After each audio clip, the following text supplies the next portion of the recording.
Good morning.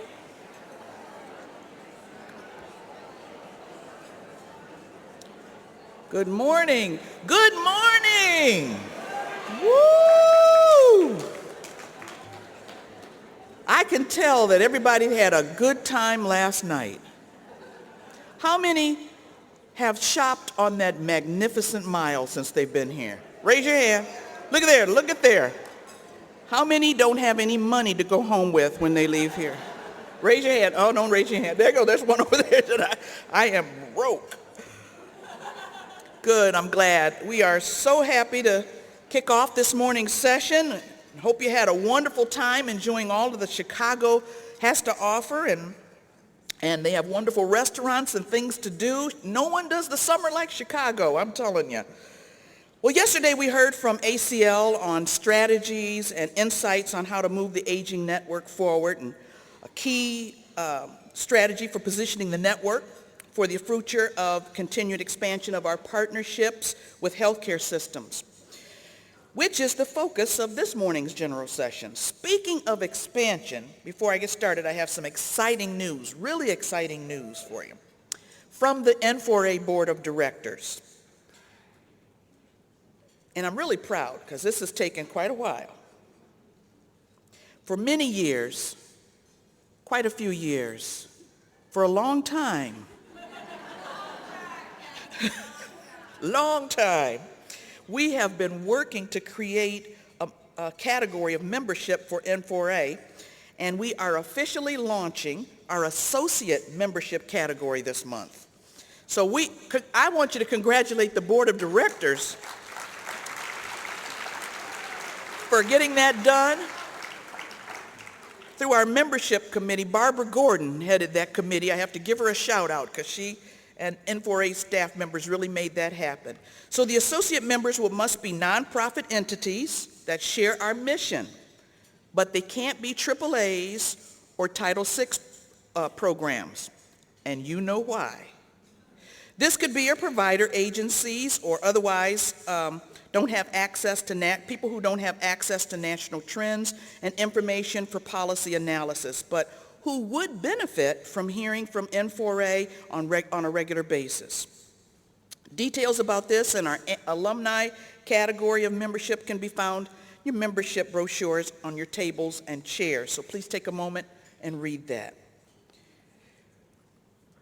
And we know that our members, you, are going to be our best recruiters. So get out there and talk to your providers and people you know who have the same mission that we have, and encourage them to join the associate membership for n4a.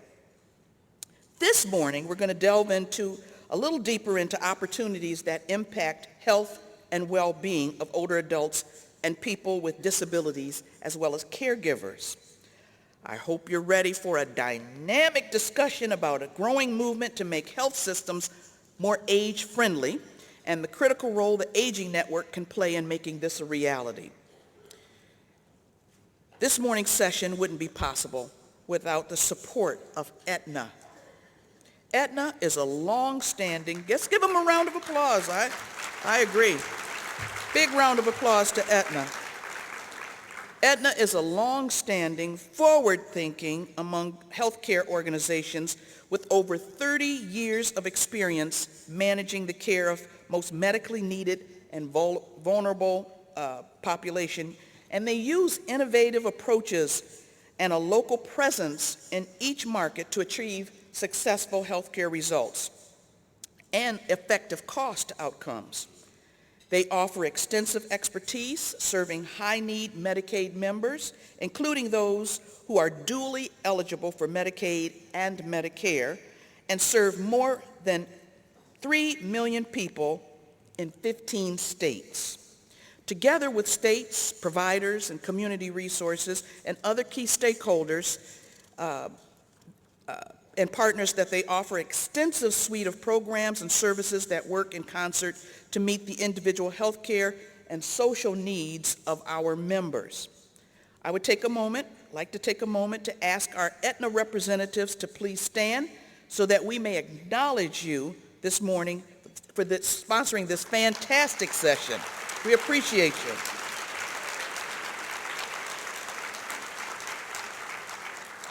I have a list of Aetna people who are here in the room this morning. We have Dr. Wilson. Oh, you stood, Dr. Wilson. I'm sorry. Dr. Wilson is the Chief Medical Officer for Mercy Care Plan. Jason Smith. Is Jason here? Well, if he isn't, I'm going to tell you what he does anyway at Aetna, and that is he's the Chief Operating Officer at Aetna's Better Health of Ohio. We have Alan Schaefer. Is Alan here? Oh, Alan Schaefer's got a shout out over here. He's the Long-Term Services and Supports and Senior Director, the National Medicaid Team. Alan. Maureen Pirro. Is Maureen here? There. Maureen's way back there. Hi, Maureen. National Business Development. She handles that for the Aetna. So let's give Aetna a big round of applause for sponsoring this morning's session. And now, I'd like to invite to the stage the dynamic, n4a's dynamic CEO, none other than Sandy Markwood. Give her a round. Give Sandy a round. She's a...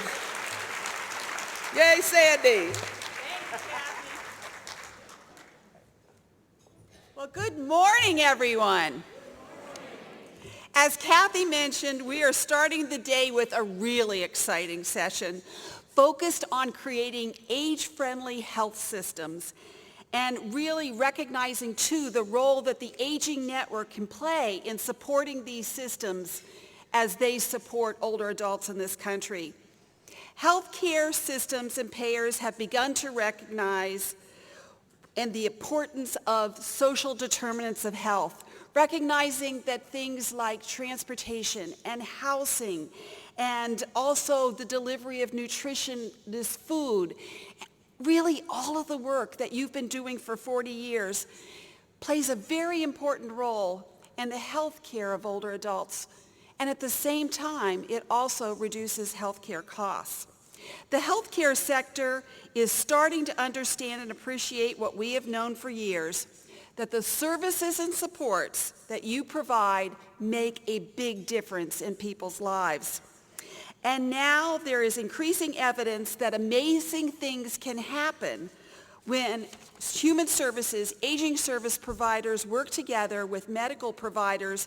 We team up to coordinate and integrate the care that is delivered, addressing not only the clinical issues that patients face, but also tackling the social determinants of health that contribute so powerfully to an individual's holistic well-being. When the medical and social fields come together in a meaningful and sustainable way to support true population health, care quality improves, cost savings accumulate, and people are empowered to live more dignified and independent lives in their homes and communities, which is our goal. We know many of you are already capitalizing on these new opportunities and engaging in new business arrangements with healthcare entities to work together to address both social and behavioral needs in addition to patients' medical needs. But we also know that pursuing a new way of doing business doesn't come without challenges, right?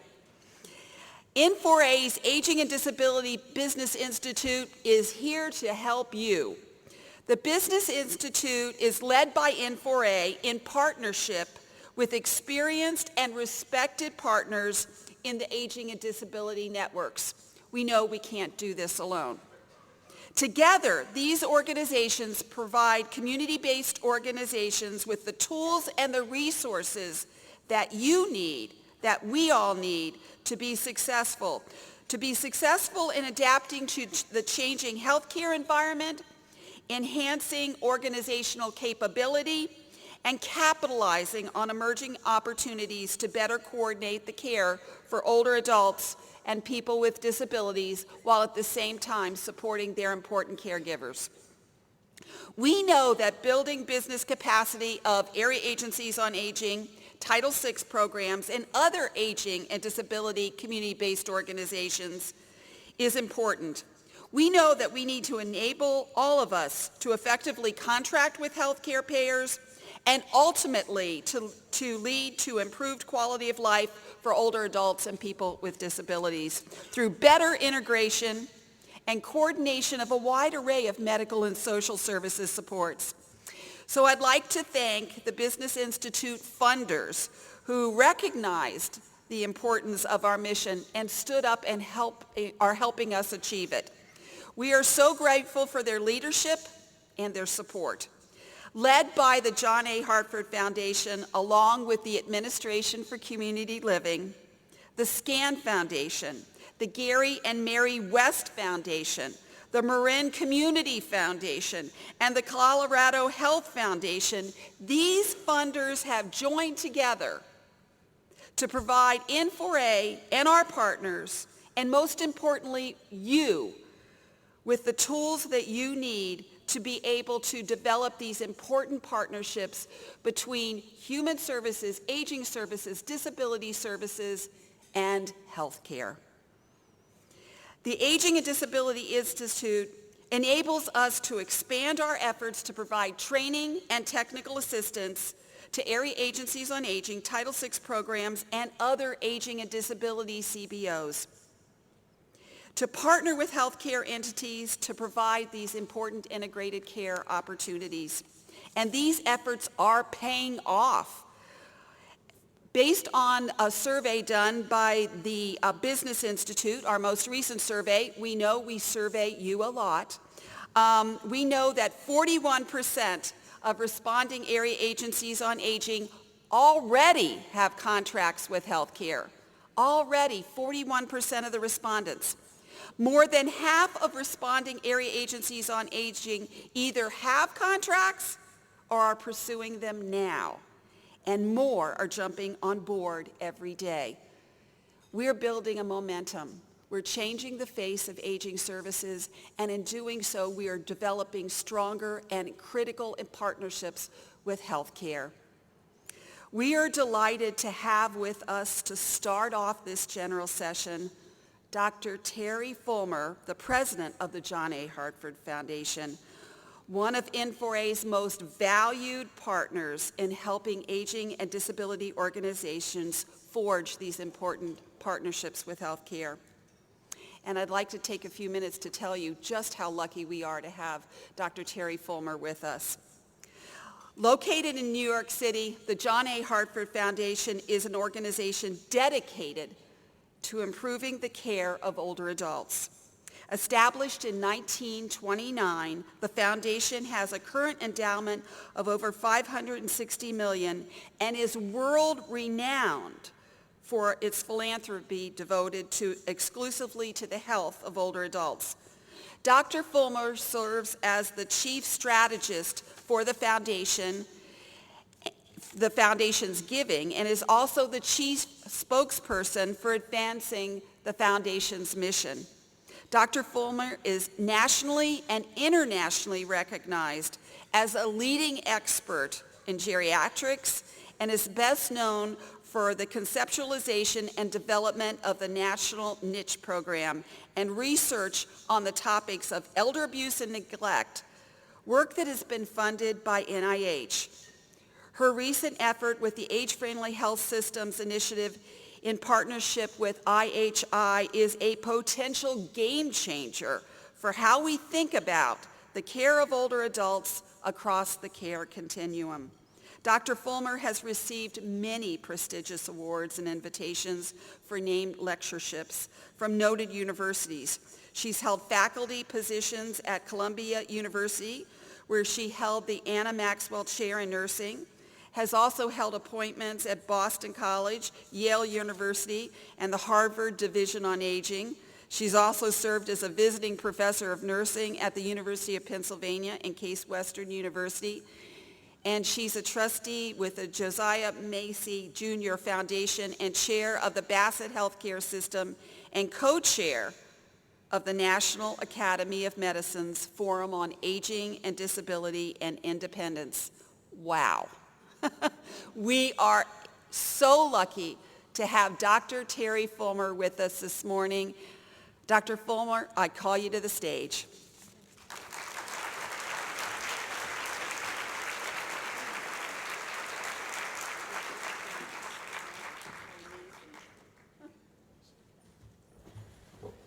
Thank you for such a generous introduction, Joan. And I want to just say good morning to everybody. I'm so excited to be here.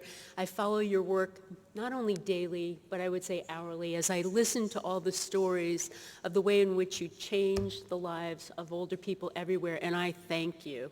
I want to thank Kathy for her wonderful welcome this morning, Joan and her staff. If ever I've been staffed well before I got to an organizational meeting, today's the day. Thank you. And I want to thank all of you who work with the Business Institute that we're so proud of on behalf of the John A. Hartford Foundation and all of the foundations who work with us. So we're really, really pleased about all the things that are going on. It's really a time of incredible change, and so aren't we fortunate? I'm going to look for a clicker. There it is. And today what I want to do in my brief remarks before we get an extraordinary panel up here is to tell you about our Age-Friendly Health System initiative. And here's the thing I hope you'll remember. An age-friendly health system starts at your kitchen table and ends at your kitchen table. You might rotate through the emergency room, through a long-term care facility for rehabilitation. Hopefully not, but if you end up in an ICU. But an age-friendly health system starts at your kitchen table and gets you back there. And who's at the kitchen table? You are. You are, and I thank you for that. And this initiative is built on our partnership. An age-friendly health system is all of us. It is not the Mass Generals of the world where I've had the privilege to work. It is not that. It is all of us making sure that people have humane care and that we truly are talking about what they want to talk about and taking action where it's appropriate. So let me tell you, I became president of the John A. Hartford Foundation in 2015. I got to a board meeting, and about the second board meeting, the trustees said to me, "Okay, Terry, what's your big idea?" And I knew what it was. I said age-friendly health systems. Why do we use that term? Well, the World Health Organization coined it in about 2010. John Beard, along with Alex Kalachi, maybe some of you have heard those names, they said age-friendly cities. And I said, why would we confuse the public? Let's keep the same label so that everybody knows not only what we're talking about, but that so that we can embed all of our work together. An age-friendly city should have age-friendly health systems. And another time, in another speech, I'll tell you about our age-friendly public health system work that's going on with John Arbach and Trust for America's Health. But let me tell you about our work. So the John A. Hartford Foundation, thank you for the introduction, has 3 areas: our age-friendly health system work, family caregiving, and serious illness and end-of-life care. And anybody in this audience knows instantly that they all overlap and intersect all the time. We've been leaders in improving the care of older adults. I had the privilege of being a grantee of the foundation as I started the niche program years ago. And our grants, since 1982, we've been solely dedicated to aging, better care for older adults, developing models and leaders. And many of you have touched the lives of some of our programs. Care for older adults needs to change. We all know that. And we know that what we currently are living in is a system where we have very poor care coordination, duplication of services, polypharmacy, error-prone transitions, and unnecessary hospitalizations, as well as care that's not concordant with people's goals. And this all has to change, and you are the change agents in this room that will make that happen. We all want it for ourselves. We all want it for our families. So our family caregiving emphasis at our foundation really speaks to the fact that we have more than 18 million people who are family caregivers of older adults. The AARP number is even larger than that one. This number happens to come from the National Academies of Medicine. They're the invisible and unprepared sometimes to give that care and support. We're focused on that. Serious illness and end-of-life care. This has been a real sea change with CAPC and CTAC and a number of profound organizations that said, wait a minute, This is not the way I would like to have my care delivered, and this is not how I would like to think about end-of-life care. So we're working very, very hard on that area. It's a priority. Our age-friendly health systems is one that I absolutely love. I love them all. But to say that we know few hospitals and health systems alone meet the needs of older adults, that is so clear to us. And so here we're focusing on what matters to older adults, improving what's going on in the health outcomes, and activating achieving lower costs and better value for older people. So what are the goals? Let me tell you my vision for age-friendly health systems. It's not on the slide. Ready? So 10 years from now, we'd look back and say, what were we thinking? How could we have practiced that way? Why would we have things so discordant and disorganized? So an age-friendly health system project is one that we're very proud of. We're defining essential elements of high-quality care across the continuum, building on the foundation's geriatric care models and leaders, and really focusing on what we call a bundle of 4 M's. And let me tell you what matters: medication, mobility, and mentation. We always start with what matters, and the other 3 roll with it. And let me say, we consider that the gateway into age-friendly care. If you get those 4 things right, whether you're at home with a person, whether you're in a nursing home, whether you're in a community-based organization, you're probably going to get exponentially 10 times, 20 times things right, because they're interactive. Have you ever seen a person whose mentation is off because of their medication, or whose mobility has been affected by depression or meds? They interact all day long. So sometimes when I'm out there talking about age-friendly, people will say, well, we really are working on mobility, and I say, that's great, but this is a bundle. So keep it together, and keep it together across the care continuum. And our goal is to reach 20% of health systems by 2020, and we're going to do it. So this work could not happen without IHI, the Institute for Healthcare Improvement in Boston, Massachusetts, founded by Don Berwick, who head of CMS, profound leader. He's the individual who really started the quality improvement movement with crossing the quality chasm, and we're going to do it. And I'm thankful to Kate Armate and Leslie Pelton, who work on this every day with me. So how do we get started? In 2015, I talked to my board of trustees, and they said, okay, we're with you. By 2016, early in 2016, we were at the Institute for Healthcare Improvement with what I call the FOMO meeting. Who knows what a FOMO meeting is? Fear of missing out. That's right, FOMO. And we invited people, and everybody came. They came off the beaches, they came in for their vacations, and we're glad they did, because we had 5 crucial health systems with us. You're going to hear from them today, along with some senior leaders in geriatrics. And we said we would take a look at the literature, decide what must happen in care. We started with 90 discrete elements. There were redundancies. With our meeting, we got down to our 4 M's. And so our 4 M's, as you've heard me say, are listed here, and they focus on a prototype that's a bundle. And those M&Ms are from Anne Arundel Health System, and that's how their staff think about 4 M's.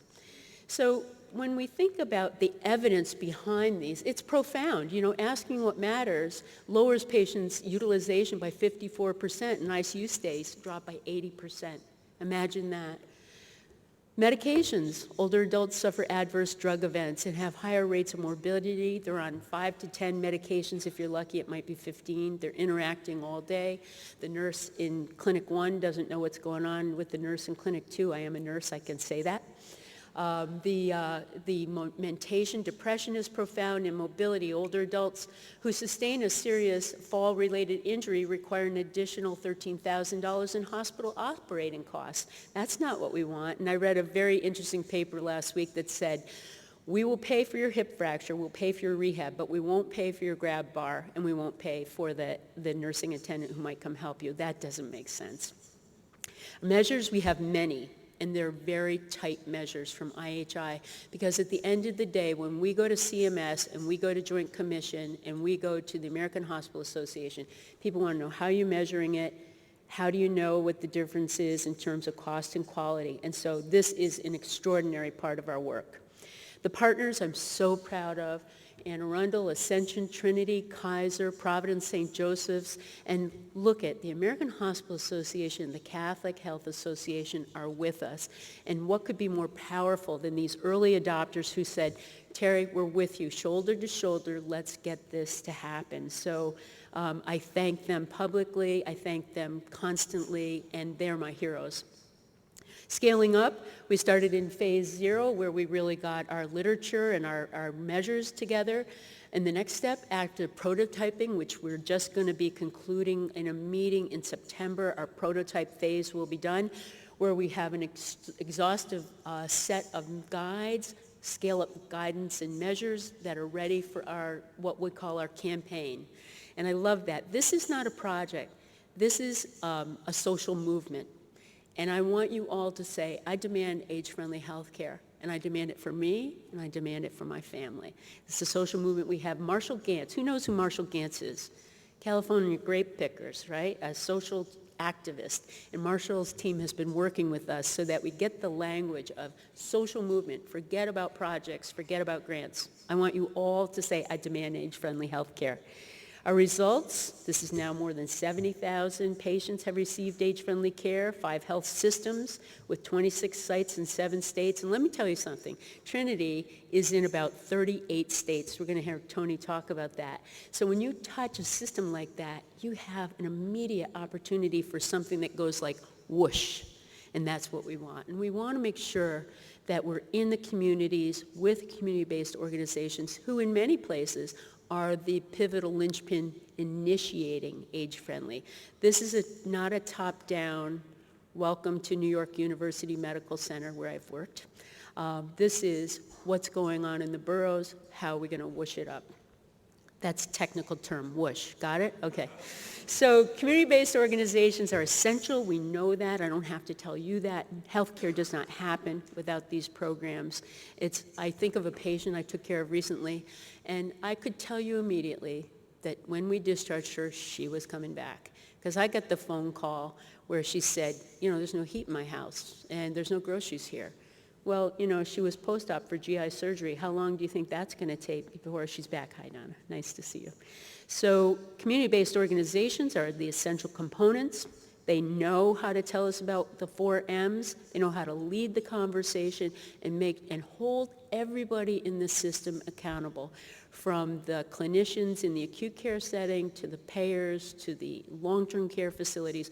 We have a program right now, a project right now, where we have Ashish Jha in Boston who's working on how to follow content in the electronic health record as it transitions from the hospital to the long-term care facility.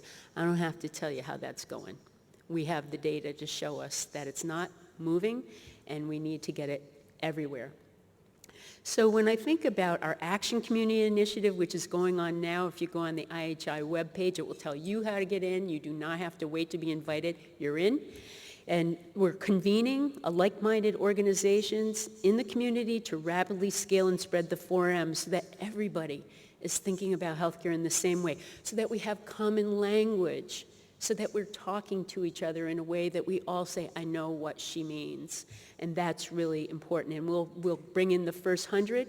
We had 209 systems on a call last week, and we're going to keep going until we've got 20% by 2020, and then way beyond. My foundation is dedicated to this, and we're in it for the long term. So being involved is important. You can participate in 90-minute interactive webinars. Age-friendly interventions are provided. You can submit data, and people will help you with how to interpret it. And you can join drop-in coaching sessions.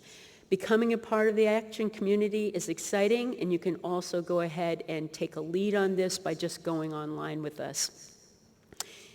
Interested teams have responsibilities and homework. You'll be asked to submit letters, think about ways in which you will select clinical care settings, form teams, identify leaders, and participate.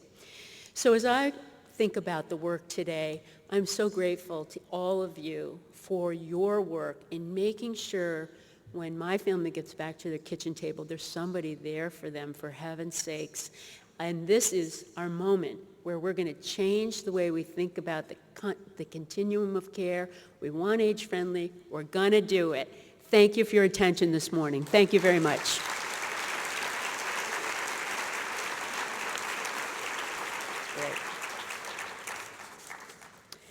I now have the extraordinary pleasure of inviting our panel up, and they will bring it alive to you and talk about their experience and their observations and thinking, reflections about age-friendly. So I'm going to be inviting Joan Haddam-Roy. And Joan is the Chief Executive Officer of Elder Services of Mamaroneck Valley, located in Lawrence, Massachusetts, where I've had the privilege to join you. And the Elder Services of Mamaroneck is a partner with the Aging and Disability Business Institute. Dr. Tony Beltran is Vice President of the Safety Net Transformation Trinity Health, one of 5 of our initial pilot health systems working on becoming an age-friendly health system. Charlton Wilson joins us as Chief Medical Officer of the Mercy Care Plan and Mercy Care Advantage, a part of the Aetna system, and we thank you for being here, Charlton. Marie Cleary Fishman, Vice President of Clinical Quality of the American Hospital Association, a key collaborator in the development of the age-friendly health system work. And Marie and I were in San Diego 4 days ago together, and we are now like frickin' frack. It's really very exciting. So as we think about our panelists, I want to really thank all of you for helping with perspectives today. And I know I'm supposed to sit in that chair, and right away I'm not going to do that. Because I don't want to. I don't want to. So what I'm going to do, I think I can, this is a walking mic, right? Is that working? Thank you. I want to talk to you all, because I want to see you as we talk about this, and ask you to each give me a couple of thoughts about what your role is in the Age-Friendly Health System Initiative. And so, Joan, why don't you start? Okay. I guess my mic is working. So I think if all of us, so I'm from an area agency on aging, and I think after listening to you, Terry, all of us should be getting excited about how this can be a catalyst to get into the health system. We're all trying so hard to be at that health care or that health system table, and this certainly is a way to get us there. In Massachusetts, we're really fortunate in that we've become the second in the country to be considered an age-friendly state. And that is really an opportunity now to be working with the health systems to be able to bring that age-friendly lens that we all have. Some of my colleagues in the room, as well as our Elder Services of Mamaroneck Valley, have been now considered a community partner with Medicaid to try to bend the cost curve on those high-cost, high utilizers of Mass Health or Medicaid services. And so now our role is to really bring that age-friendly lens to that table. We were able to give our perspective. You know, I loved what you said about it happens at the kitchen table. If you think about where our role is and where our role has been for the last 40 years, we are at that kitchen table. Our consumers are at that kitchen table. And our role has been, for our legacy, and our role has been to empower those consumers to understand what happens when they enter the healthcare system. You know for yourself, the second you step into that doctor's office or a hospital, you put on this patient hat, and all of a sudden you become disempowered and not feeling like you have control over your life. What we've been trying to do with our consumers is let them know that they have a voice, that what matters to them does matter, and that we're trying to teach them, especially in the older generations, you know, the doctor says it, and that's what they believe has to be. So empowerment, patient activation, and certainly bringing that age-friendly lens is what we've been doing with the health systems. And I've seen her do it, Joan. It's wonderful. Tony, you want to add on? Sure. And I realize if I don't sit, I might be messing up the video. Sorry. So, you know, when we first started in our system having a conversation about age-friendly, the first comment we get is, we're already age-friendly. You know, we have a niche program, or we have a senior ED, and so we've checked the box. We're an age-friendly system. And it's really when we go further in to say, that's the starting point of becoming age-friendly, but that's not the ending point of becoming, you know, age-friendly. And we try to use the language of talking about it as, you know, kind of a movement around this. But with a health system that has 94 hospitals and PACE and continuing care, it's sometimes challenging to get everyone on board. Everyone's unique, they have different aspects. And so really the goal is to say we have components of the geriatric models within the 4Ms, and how do we integrate those? So my role has really been, how do I kind of get the systems to understand? You're at the starting point of age-friendly.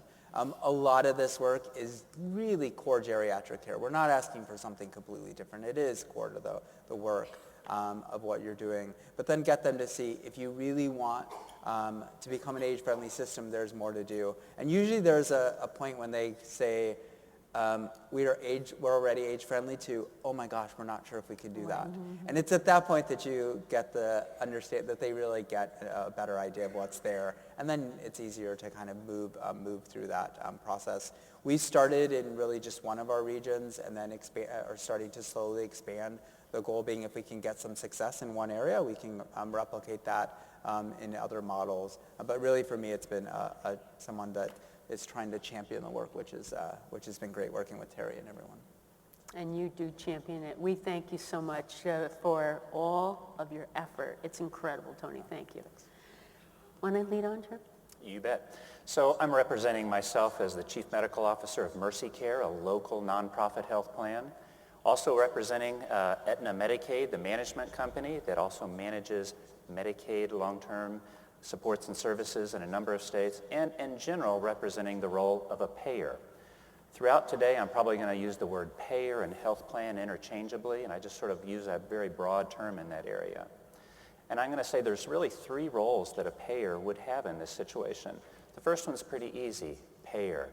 Transactional of payments to and from for services, absolutely necessary, a part of business. It's how it works. No matter whether we're in the for-profit or nonprofit sector, one has to have exchange of resources in order to make the system work. Next, over the years, payers have become coordinators, and most of us are sort of used to that from our own healthcare experiences, some level of a coordination of service, and that really came out of some of the slides we saw earlier about the discoordination, the fragmentation of the system that's out there. And so payers began to say, well, I have a role in that area. And so I think we were probably comfortable with that role. The third one, I hope to really probably shock you a little bit with, and that's as a transformational agent. You may think, what would a stodgy financial system be? How could they possibly be a transformational agent? Well, a couple of reasons why. One is we're all in it together, right? None of us, everybody's always waiting for the others to change, but if we don't change, none of us change. So we have to change together. The second thing on that transformational part is that in essence, a lot, and particularly states and other purchasers of healthcare are actually thinking about this as well. Well, isn't it up to the payment system to actually align incentives and create and reward where better outcomes occur and make sure that we are not just following the old ways of doing things. So for those reasons, I would like you to, as we go through the day, I'll talk about money, I'll talk about coordination in a number of different ways, but I'd also like you to think of, and in the future when you're working with payers, ask them how are they working to transform the system as well. Nice. Marie. Thank you. I want to just address my role in two ways, and one is my personal role on this journey, and that is as nurse. I've been a nurse for many years. I've also been an educator in that role, and I've also played a significant role in performance improvement. My journey has been personal in the last 11 years, taking care of my mom who passed away from Alzheimer's in September, and now having moved in to take care of my 86-year-old dad as we try to fill that gap for him. So the work in Age Friendly couldn't be any more personal to me and couldn't have come into my life at a time that really it couldn't have made it more significant. On the professional level and the role of the American Hospital Association, we are really working with our members, over 5,000 members in the United States, to redefine the H and to really be moving beyond the walls of the hospital into the continuum of care, as well as to look at our role and partnership with the community, which is really appropriate for the conversation we're having today. And so our role in the age-friendly work in partnering with all of the amazing folks we're partnering with has really been to look at how do we look at this from the individual perspective and also from the community perspective, and what role can we play in helping our members join this movement and really become more age-friendly. So we're playing a very large role in the spread and dissemination now that the prototyping and the testing has been completed. And so we really are partnering to help get this movement out and to get our members engaged in transforming and really focusing on being age-friendly. And my last role, of course, is as an aging individual. And if I listen to Terry much longer, I'll just get really, really excited about the fact that I'm aging. So. And you're just such an extraordinary leader in this work. Marie, we're so grateful to you, and you have such authority in the audiences in which you travel, and so we're so grateful for your help. Thank you. Thanks. I was hoping Tony would talk a little bit about how this initiative stands out, what you've learned so far. Yeah, so I think a couple of things. One, when we started the participation, we were in the initial group. I remember we got a packet to read of all of the evidence-based programs that were out there. It was a few hundred pages of work, so get ready to go through this.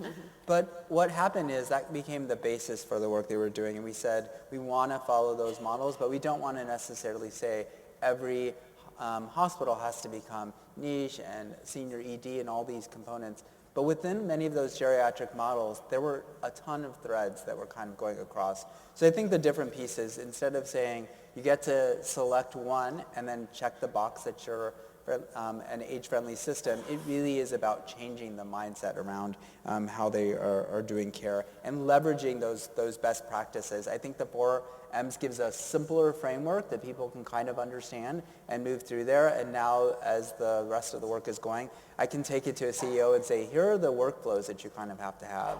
I'm not saying do this whole thing that's going to take you, 15 years to get there. But there is going to be a significant change, but here are some of the critical pieces you really need to do.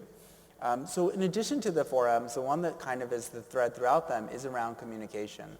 And that's where I think there's been a big difference, because the communication from even the senior ED to the floor doesn't operate extremely well in some of our facilities. And then when you talk about nursing home into the ED, et cetera. So all of those transitions are opportunities to really coordinate the care better. And what the 4Ms do is say you have to translate this information from one to another, and it has to have some continuity. So you can't really just take it and then start over. It really needs to be kind of the story of the patient that's going from place to place. So the things like polypharmacy, we're not just adding, but they're really, they have the capacity to address them. And then I think the piece that's been really exciting is the communication with community partners. So sometimes as hospital and healthcare systems, we have these barriers between the care providers and everyone else, right? And so this has forced us to say there's a lot of great information out there, and the only way we're going to be able to address a lot of the issues that our geriatric patients have is really by partnering with those that are doing the day-to-day care with them. And so how do we take that work and build it in? I think from a technology standpoint, we're still struggling. What's the best way to find all those integrations? But our system that has implemented the 4Ms is really working with their community partners, and it's changing language. They come together, they sit in a room, they talk about how they're doing improvements, they learn from each other. They're taking a lot of the evidence-based initiatives that are coming there and learning from the experts that the John A. Hartford and IHI have brought together as leveraging. So that's been extremely helpful. And Terry says we always start with what matters, but I want to maybe end with what matters, because I think that is really causing us as a system to change the way we think about things. So who's been to a hospital and you've seen the board and it talks about when you come in and it asks a question, something similar to what matters or what's important, et cetera. Most of the time it's not filled out. When it is filled out, no one really looks at it. There's not a discussion in terms of transition of care. But this changes the conversation with the person, where you're really trying to understand if what matters to that person that's in the hospital is that they get home on a certain date, or if they're receiving treatment that they go to a wedding, then the care is provided around that. It's the starting point of determining what their care plan is. And that translates to a lot of things, not only meeting their goals and having success, but it really prevents a lot of the unwanted care that as a health system we sometimes push on to patients because we know better. This is the evidence-based protocol that you should have for this chronic disease or this illness, so we want to push that forward. but it changes the discussion so that it's really about what matters and then tailoring the care. The groups that are doing really well are really changing the way they have conversations with patients, and so that it allows for a more open dialogue. I think the exciting thing that we'll be figuring out over the next year is really the right financial model. It's funny, I come from a finance background, I didn't mention at the beginning, but Dr. Wilson talks about the financial model, but I think that's going to be critical. We have to start with the clinical structures, and then we're building the financial model around that, and John A. Hartford and IHI are helping us to think through that. How do we work through our Medicare ACOs? How do we work with our payer partners so that we can get this right care that we've now defined to be reimbursed appropriately? That's great. And I want to do a shout out to the SCAN Foundation, because they're providing funding to have each of our 5 systems have a really sophisticated and exquisite business plan for the return on investment and understanding how this helps the system. And 2 things you made me think of, Tony, is one is when I talk to CEOs, the best thing I can do is say, may I see your strategic plan, and I can map this on for you. It's very clear how. And I remember one CEO I was speaking with, and he said, Terry, I'd like to help you, but this quarter we're really working on congestive heart failure. I said to this person, have you ever seen a congestive heart failure patient who didn't have these 4Ms going on and who wouldn't be served by that? So it was a really nice way for us to understand each other's message. But speaking of messages, Joan, I bet you could tell us a lot about how organizations in the community see their leadership role here. Well, absolutely. I think when you're talking about what matters, I was thinking as you're talking, Tony, those of us in the community, how many times we've heard the patient's non-compliant, or the patient wants to sign themselves out AMA, or the person's not complying with their medical regime. And you find out when you do that deep dive that it may be something like they're signing themselves out, against medical advice because they fell, they broke their hip, EMTs came, whisked them out of their house, and they ended up having to go in for surgery. But guess what? Their cat was, left in the house, has no food, and the only driver for that patient right now is worrying about that pet. Right. And it's funny, I'm such a passionate person about pets and the impact that it has on healthcare, because I see a lot of our consumers don't want to go to the hospitals because they don't want to leave their pets. So we actually have services around pet care, but that's just a little editorial on the side. But it's also for you guys to think about those things that you can be creative with, right? But again, what matters? I mean, that's really what we've been, we're all about, is thinking about what matters. We had a pilot program for those situations where somebody had a planned medical surgery, and that pre-discussion with the person about what to expect when you're going into the hospital.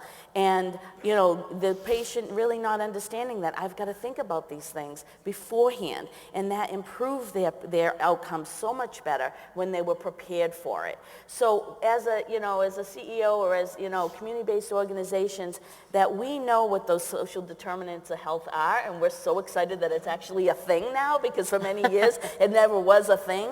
But the role that the community plays in that health system, that health and hospital and community are such a continuum, and we know what matters. We can go in the home and assess mobility before that person comes in. Certainly the role of dementia and depression.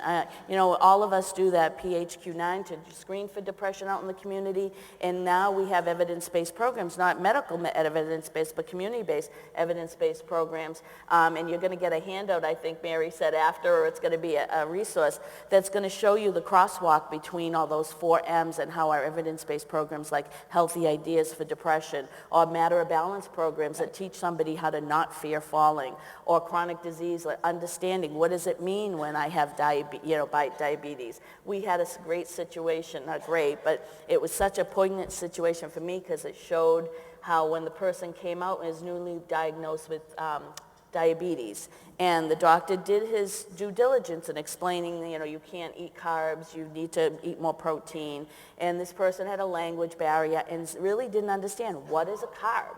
What does that mean? I eat rice 3 times a day. Does that mean I can't read? So it's those simple things that matter that are really what really can drive us. And if all of us in the room can really play such a role in improving the health outcomes of those people we serve. What a great example. I love those pets. What's a carb? Only because I'm a new pet owner and I know my dog is my priority. And who's watching that dog? Yeah, my husband's All there. right, okay. I FaceTime my dog every morning. Aw. She's so nice.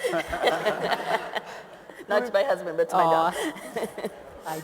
Marie, you not only your exceptional role at AHA, along with your deep experience in the quality movement, what would you want to tell the audience this morning about this work? Yeah, I think there's a couple things. My experience has been in quality over many, many years, and I've recently stepped out of the population health world back into our quality world. And we are the largest hospital improvement and innovation network in the nation with over 1,600 hospitals working to drive 11 conditions of harm out of our healthcare systems. And I think as we look at age-friendly, it really has pulled things together for us. And it really is making our hospitals think about the bundle idea. And instead of working independently on each area of harm, so reducing falls, reducing medication, adverse events, we're really beginning to have folks look at things together. And that's so important because we realize that these levers have a much more an additive effect and an additive improvement on the way we take care of people and the way we can reduce these conditions of harm. So for instance, if we look at readmissions, we've been looking at readmissions for years across the nation, and we would look at our data, we have very flat results on readmissions and reduction in readmissions. And so we really are starting to talk about the impact of the social determinants on readmissions and trying to get our hospitals to look at things differently. And Joan, one of the things you brought up that I just want to comment on, we frequently hear from our hospitals and healthcare systems, well, how are we supposed to be able to tackle all of these issues that are outside of our walls? How are we supposed to be able to handle somebody's stairs that have ice on them? How do we handle all of these things? And our response to our members really is to say, look to your community. What are the resources in your community that you can reach out to? What are the partnerships that you can create in order to be able to extend and to go along that continuum, but really extend out into the community and capitalize and maximize the resources that we have to help people? So I think the age-friendly work is really helping our hospitals and healthcare systems see that in action. It's really engaging them in a way that's different. And the other piece of it is the what matters. I think that's a thread that we're seeing, while it's in this age-friendly work, we're seeing it pull through so many other elements of healthcare, and it really is able to help us think differently. I go back to my dad's experience of telling me in a way about what mattered to him the night before he had cardiac bypass surgery. And those two things he said to me drove what we did with his health care. And we didn't even realize we were doing it because age-friendly wasn't on my radar at that point in time. But the difference it made in my dad's recovery and his journey is just monumental, and it echoes in my head every time I talk to one of our hospital and healthcare systems and really talk to them about this work.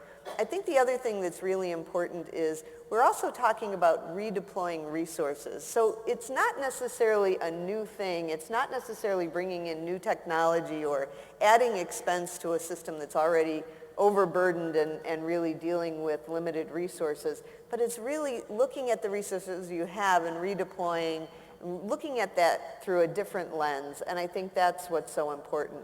So our plan is to really look at using things like our HIN, our Hospital Improvement and Innovation Network, and threading this work through all of the work we've been previously doing and helping people make those critical connections that really will help drive this and really get to the movement and changing healthcare for the good. We're so grateful for that. And I know the inside story, but tell the audience what's important to your dad. So my father is an old country Irishman, and the night before he went in for his cardiac surgery, it was just he and I in the room, and he said to me two things he wanted. He wanted to see my mom again, and that was her 7th year of Alzheimer's, so he was her primary caregiver, and he was anxious to get back to being her caregiver. And the second thing he wanted was another summer riding his riding mower, cutting his lawn. Right. So he is, my mom passed away, so he's not primarily focused on that anymore. He has now assumed the role of taking care of my 2 Shetland sheepdogs and my 2 cats. There So you go. there go those See, I'm pets. telling you. And he just said to me the other day, this is what makes life special now, and continuing to cut his lawn with his riding lawnmower, so. That's so great. Terry. Thank you for sharing that. It's special. So we have to pay for things, Yep. Charlton, and I bet you've got some good ideas. Well, you know, what my intention here is to give 3 simple ways and maybe some examples of ways that payers and agencies can work together in this area. The first one is pretty straightforward. You have terrific services that are of great interest to payers who are looking at the whole and looking at the outcomes that we want to achieve in an age-friendly health system. You have home-delivered meal services. You have pet services. You have transportation, home modification, programs that are serviceable, valuable. In your state, they may change. They may vary. Every state is unique. What's under covered services, what is different, how things fall together. But there are things that are of great interest that you do that you could provide and receive reimbursement for from payers. The next area that I'd like to sort of point out that, my example there, and actually of other things that you do, is we work with an agency in my hometown of Phoenix, and actually they provide transitional services, behavioral services, and other services as a direct contractor, and I heard earlier 41% of the room probably has contracts with payers for exactly these types of services that allow members of the health plan to receive those services and of a great value. The next way that you may not be thinking about it, but you are experts on certain tasks and activities related particularly to the aging population. And payers and health plans may have this as a part of their scope as well. An example would be case management services. It may be that, in fact, you're expert in your local areas about navigating system, coordinating services, and providing case management throughout the varied communities in which you are in. Health plans that I know of that we work with in various states will actually delegate activities with an area agency.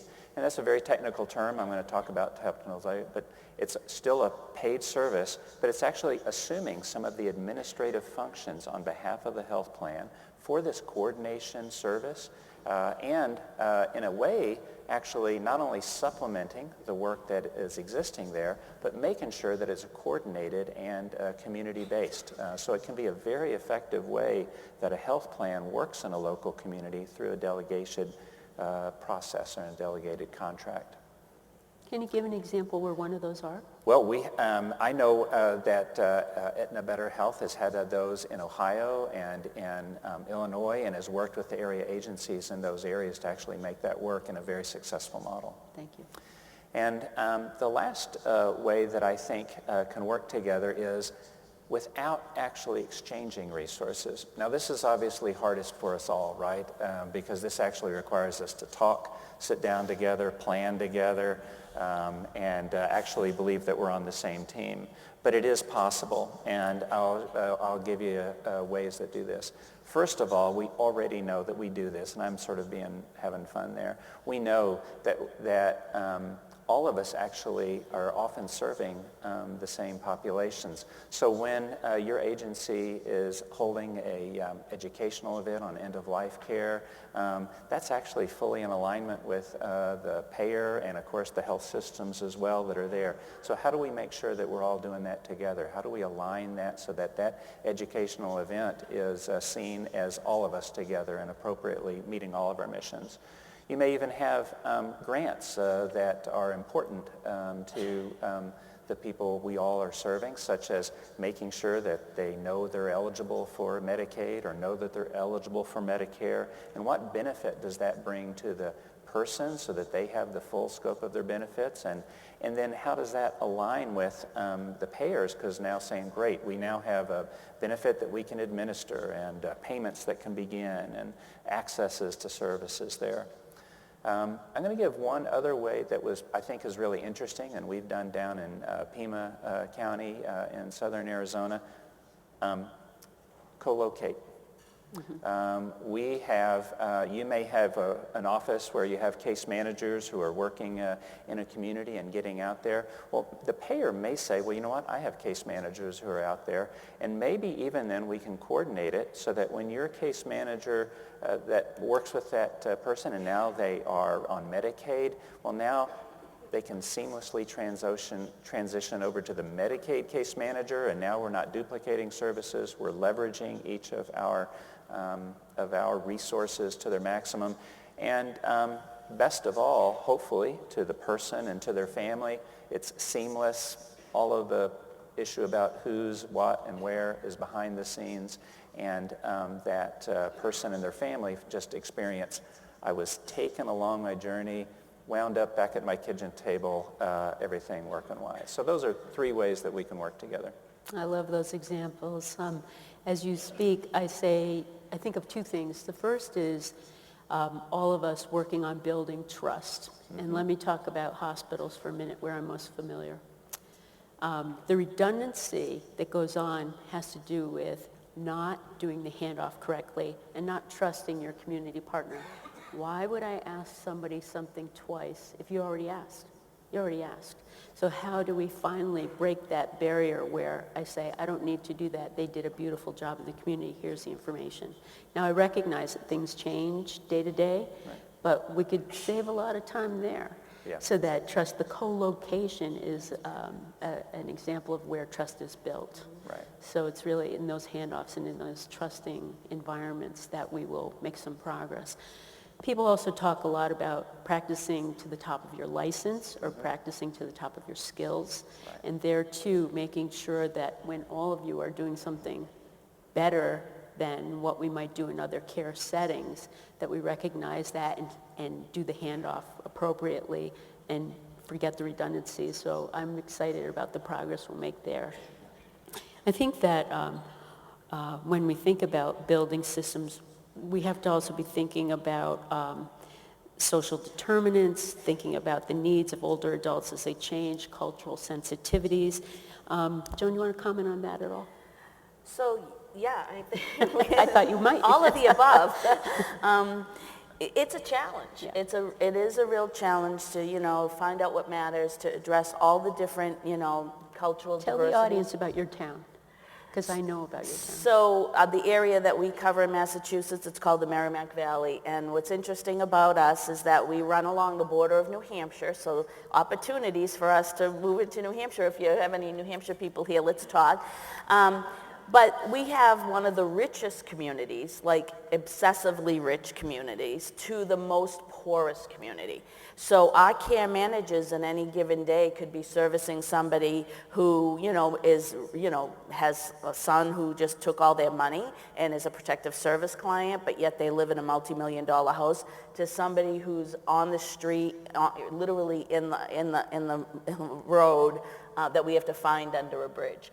We have primarily all different cultural mixes, and so the language diversity is huge. So most of our staff ratio reflects the community that we serve, so that we have bilingual capacity, because we find that that's so absolutely critical.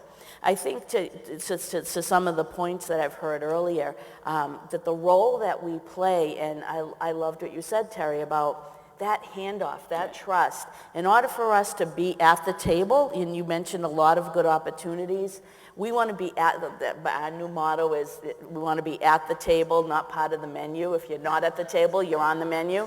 So us getting on that table, because the silos that we have right now are creating such a dynamic that in the olden days, the hospitals would call us and say, I need a referral for Meals on Wheels. And then, we have our process, and it might take a week before that person actually gets Meals on Wheels. Currently now, our agency and some of the agencies across the state are on the care teams of these hospitals. They're on the care teams of the health plan, so that immediately when that person is discharged in the hospital and we're actually in the hospitals, we know that that person is going to be discharged soon. And we know ahead of time when that discharge date is. So we're calling the VNA and saying, listen, they're coming out. You need to be out there on the same day. We deploy our care managers to get out there to say, listen, you know what? It's the 28th of the month, and that Social Security check isn't coming till the 1st, so they have no way to pay for that medication. So we find ways to get those medications paid for. And by the way, they need transportation to get to CVS, because when they get home, there's nobody who can drive there to pick up those new prescriptions. So MedRex and all of those things are really important, but the practicality of actually getting that medication on the kitchen table is a challenge. So getting on those care teams, getting to be part of the health system, and us not being outside of that silo, means that we as a network, the aging network, has to build that trust, has to really make sure that our systems can be as accountable as the health systems have to be. We had an earlier conversation in one of the workshops we did around how do you get your organization to be able to respond to those needs just as quickly. These aren't grants anymore. We have to be just as accountable as for those outcomes as the hospital system. And that's a transformation that a lot of us are going through right now. That's great. I would bet on you. Thank you. So Tony, you have to manage up and manage down. And you're right in that fulcrum where you have to explain to the C-suite every day, and you have to translate to everybody on the team. What are some of the things that you've learned? So I think for us, Not on the question list. yeah, no worries. Yeah, she's throwing us wrenches here. I don't know. Who do we talk to about that? I'll maybe add a little to what Marie talked about with social determinants, but also really what Joan had talked about that. I think there's a better acknowledgement that as a health system that we need to address social determinants and assess them. I think in the past we didn't want to ask questions that we didn't have solutions for. And so one of the big roles that I'm playing is really how are we developing models related to that work. So how are we taking social determinant questionnaires and entering those? We have lots of claims data for most of our attributed lives. We have about 6 million people that we care for, and about 1 million of them we have direct claims data, so we can tell what's going on. But then also social data, so that when we can look and say, okay, Mrs. Jones is going to be discharged. She lives in a food desert. She also is under federal poverty level or below that, and she lives alone. We now need to coordinate on those. And I think it's been this change that we've been discussing that we can start to provide those. Now the challenge is how do we work with our community partners. So I think the C-suite understands that yes, this needs to, the addressing social determinants is important. Our chief clinical officer who leads both our acute and population health is the biggest driver of this. I think every time I talk to him, he's like, where are we going, how much movement, and really develop. So that's great. I think the translation down to our teams is this means you have to interact with your community partners in a very different way. Sometimes we would interact as a health systems don't usually do a very good job. They interact with either the phone call, right? That's all we think about. Sometimes they do grants because they can say, okay, here's a dollar amount, and then I don't really have to do much interaction. But with some of our transforming community initiatives, we're really saying, how do we embed in the communities and having community leadership? So the conversation to our regional health ministries is, how do we actually, as hospitals, how are you partnering? How are you collaborating? How are you dealing with things like social isolation among your members? And how do you have enough of a coalition of individuals that can help collaborate? So I think the language for us has really been, how do we really work through the social determinants, which has been exciting, challenging, but exciting work. And That's so wonderful. Thank you for sharing that. We're going to now move to our wait, wait, don't tell me lightning round, where each of you get to provide a soundbite elevator speech for what you want to tell the audience. And so, ready, Marie? Soundbite elevator speech. Go ahead. You know, this is work that comes from the heart. For as much as all of this is performance improvement, and it is something that we will all experience in one way, shape, or another. And in order to make healthcare the kind of system we all want to experience, this is necessary work. So join the movement. Nice. Thank you. Go ahead, Charlie. Well, I've learned over the years that I need to learn vocabulary that others use. I have named several things today: network, delegation, contract, payer, provider. I can think of 10 ways that those can be used and differently by different people. So I think some of the times when we're not collaborating together, it's because we're not talking and using the same vocabulary. So if you find yourself in a difficult spot and doesn't seem to be making progress, one possibility is that we're talking with each other but past each other. So we might want to check in and see, are we using terms in the same way that I think of them? And if not, then help me learn. So I encourage you to do that. Great advice. Tony? I would say be patient with us. As I mentioned, I don't know that hospitals are really good at interacting with community partners. And maybe one way to help in that patience is really think about the business models that we're working through, kind of to add on to what Dr. Wilson said. Think about the value that you add. So talk about things that are clinical. Talk about your impact on readmissions. Talk about your impact on pharmacy. Talk about your impact on fall. If you really help us to understand how you directly are impacting those things that we care about, the measures that we're looking at, then suddenly we start to, there's this light bulb that goes on where people say, oh, we actually have the same goals, right? We're working together. But again, just be patient with us. I think you guys have understood that the collaboration with the hospital and healthcare systems is important. I think we're starting to realize that maybe a couple of decades after you, so sorry. We'll be patient. Take us home, Joan. So I would say to this audience right now, the first thing you have to do is figure out, how do you get at the table, right? What do you need to do to get at this healthcare table? And you opened up, you have some links, you have some references that now you can go back to your neighboring health system and say, geez, I was at this conference, I understand there's this age-friendly health system movement. I can be your aging lens, and let me set up a time to talk to you if you're not already there. The second thing I would say is understand your value to these systems. This is what we live, breathe, and have done for 40-something years.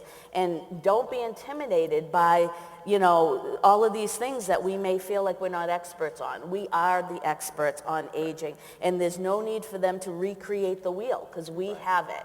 And so feel the confidence and get yourself at that table, and then also be able to feel like you can be accountable and be able to meet the needs that they're asking for.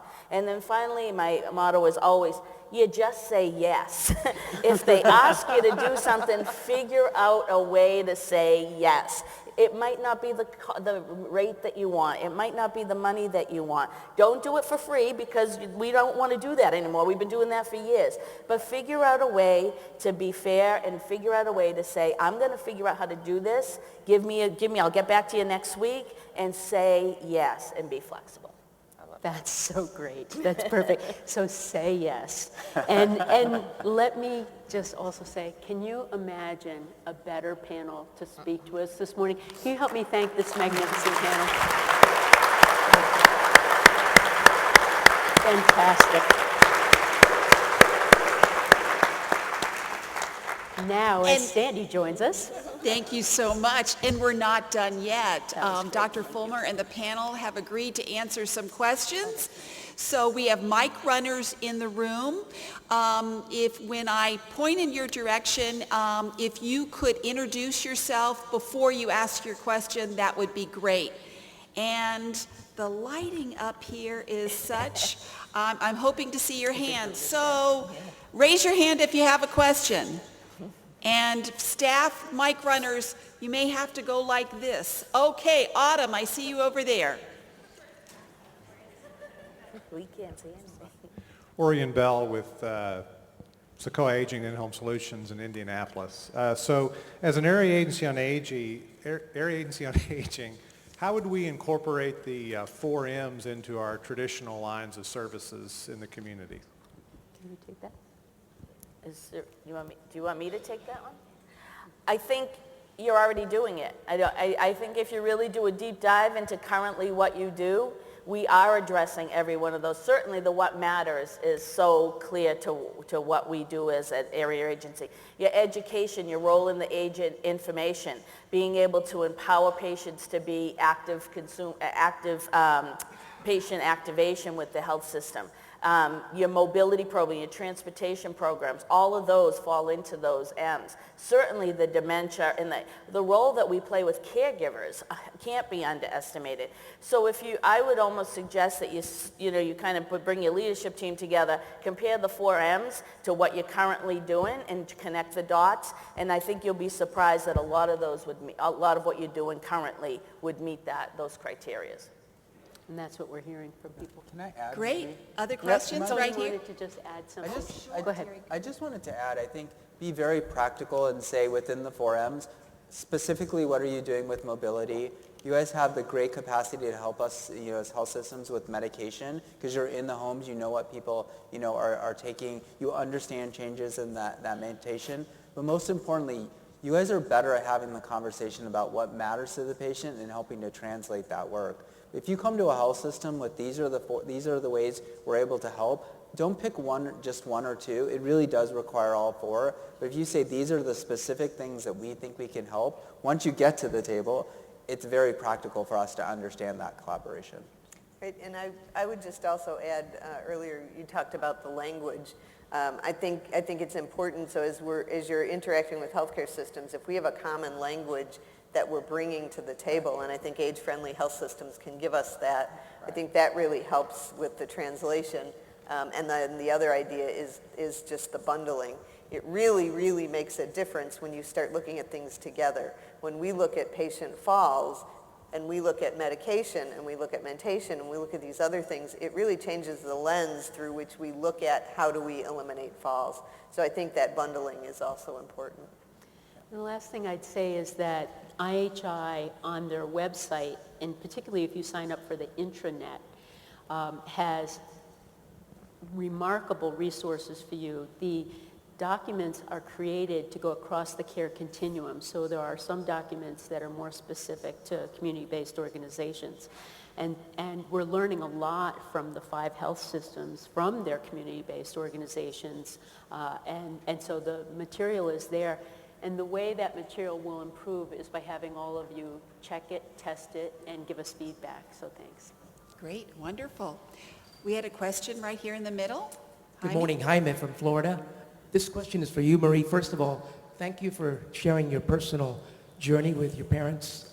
As a caregiver for my parents, I really related. Thank you very much for that. My pleasure. Thank I you. just wanted to ask, how are you disseminating this initiative to your different associations in the different states? And I was wanting to know if you could elaborate. Sure. So the American Hospital Association works very, very closely with our state hospital associations. They are really our right-hand partners in everything we do. And so we have been communicating and sharing the journey of age-friendly health systems with our state hospital associations. Through those state hospital associations, we connect with hospitals. Now, we can connect directly as well, but I think it's a much more efficient and much more engaging process for us to go through those state hospital associations. And so we, especially in the HIN, as I will just abbreviate, we have 34 state hospital associations that are committed to reducing those 11 topics of harm. And so all of our work with Age Friendly is going to go through that network and in partnership with those state hospital associations. So it's really a very effective way for us to work across the nation and really be able to get the best reach and cover as many hospital and healthcare systems as we can. That doesn't mean we leave out the remainder from the 50 in any way, shape, or form. So I want to make sure that's clear. We work very closely with all of our members, but pardon? Mm-hmm. Florida's absolutely one of them. And actually, just talked to me last week when we were in San Diego. about getting more involved in the age-friendly health system work. So yes, Florida State Hospital Association we work very closely with. Can I add to that? Sure. So Celeste Phillip, your Surgeon General in Florida, is working with us on age-friendly public health systems. And she and John Arbach, who's head of Trust for America's Health, partner every day using Florida as a microcosm to test it. We had a meeting, another FOMO meeting, where we brought in all the leaders from the aging associations and all the leaders from the public health associations to have a conversation about how they might accelerate their work together. And it was another one of those days where I saw people here say, I had no idea you were doing that. And then people here saying, I had no idea you were doing that. So John and Celeste, incredible. And I want to do a shout out for the Catholic Health Association as well. They've started every other month in their journal they do, every time they have a journal, they do a column on age friendly. And the power of the pen, we've been writing, we probably have over, 35 or 40 manuscripts, documents, publications already. And that's important when we go to C-suites and say, read these 3 papers. Some of them are in our community-based newsletters, and some of them are in the health affairs. In the New England Journal, we had a piece that came out from Anne Arundel last week on age-friendly, and it was written by Malik Joshi and his team. And what they demonstrated was that they were able, through getting at what matters, they were able to give 14 years of time back to their patients over the course of 1 year. 14 years of time back by listening to what matters. So that's when people go, oh, okay, maybe I do want to think about this. Thank you. Great, wonderful. Anybody else have anything to add? I just want to put a plug in for the Aging and Disability Resource Center. I think all of you too, if you haven't gone onto that website, really take a look at that, because the readiness assessment and all of those things have such great resources. So Great point. Wonderful. Other questions? There, over here. John Skirvin, and then I'll get over here. Good morning and thank you. This has really been a really eye-opening panel. The question that is central, I think, is the return on investment for the healthcare systems. And so one question would be, so how do you convince the healthcare system about the true value of the community-based organizations so that they will actually pay us for what we do? And with all due respect, as a part of the effort to develop the ROIs, the business plans with specific ROIs, are those business plan templates available to us so that we can study them and better communicate with the health systems? I'll answer the last part first, and the answer is they are. And they're online with IHI, and if you have any trouble getting them, my email is so public.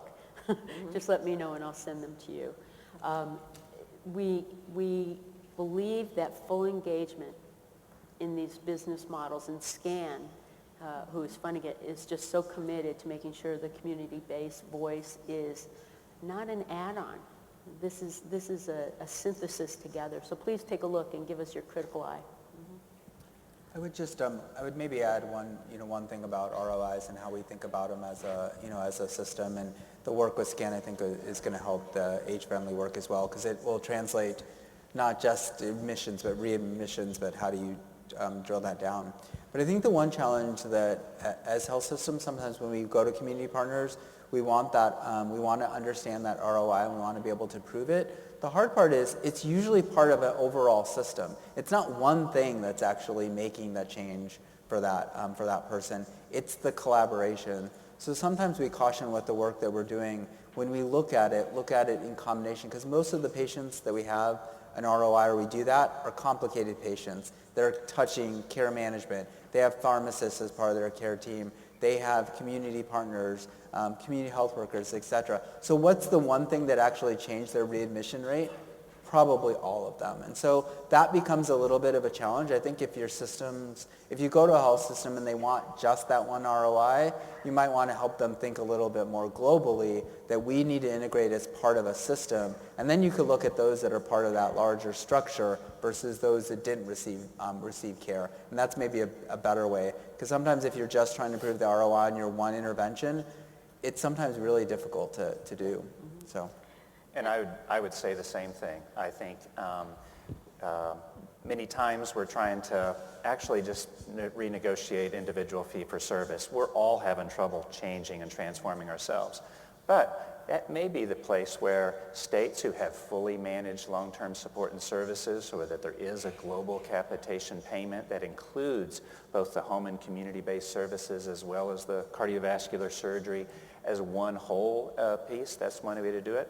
The other way is through accountable care organizations as they begin to think about what am I doing overall. And I believe you were saying that, being a partner in some of these accountable care organizations and again, coming to the table.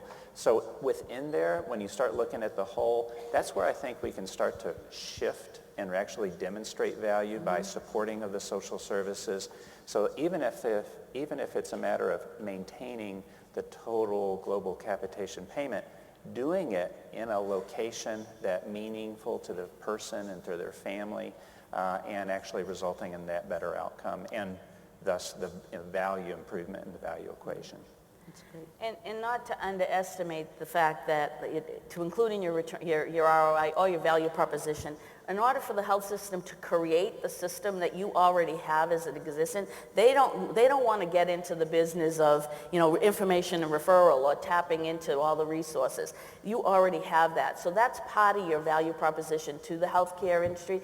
And there's been a lot of work on some of really looking at our own data, like what is the cost savings for case management or a falls prevention intervention or a chronic disease program. So I think, again, the Aging and Business Institute website has a lot of that data in there. So don't recreate the wheel, but start thinking about what value that you can bring to the table, that they don't want to have to be in the business of information and referral and tapping into resources that are out there. The only other thing that I would add as well, to agree with what everybody has said, is also sometimes think about small tests of change. Start something small, try it, be able to demonstrate some success as a partner, and then build on that. Sometimes, we all try to boil the ocean and do everything at one time, and then you lose the ability to focus on what impact things had. So sometimes I think if we start smaller and have some success there. The other thing that the Hartford Foundation and IHI did really well, I think, with Age Friendly, was to connect to measures that the hospitals are already responsible for. So readmission rates, fall rates, adverse drug events. So connecting to those things that hospitals and healthcare systems are already working on, struggling with, trying to make improvements. So I think anytime you can connect to those things that exist, that's also a step in the right direction. So other levers to pull as you go forward. Wonderful. Thank you. Thank you to the audience for your incredible questions, and I'd ask that you please join me in thanking this incredible panel. Thank you. That was fun.